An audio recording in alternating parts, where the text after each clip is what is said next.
When I was preparing for this talk and aware that I would be talking among others to architects and knowing myself nothing about architecture, I talked to an old family friend who's a master stonemason and works usually for the most part on churches. So he's used to dealing with the physical structure of buildings where everything in that building has been mustered to speak of God's glory.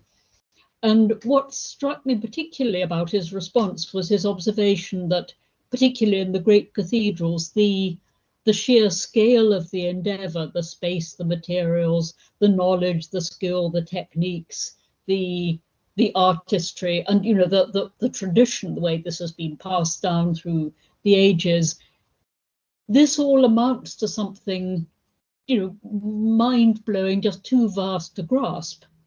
And that sounds to me very much like a building that recreates, represents a universe. And that, I think, precisely is what such buildings were intended to be. But I also want to suggest that, in a way, it's what any building or any human artifact should be, a way of representing the universe, not necessarily in all its vastness and complexity, but in its essence and purpose.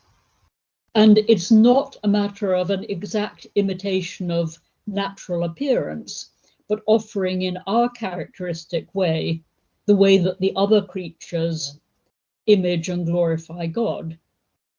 So it's a matter of faithfully representing the whole to which all we creatures belong.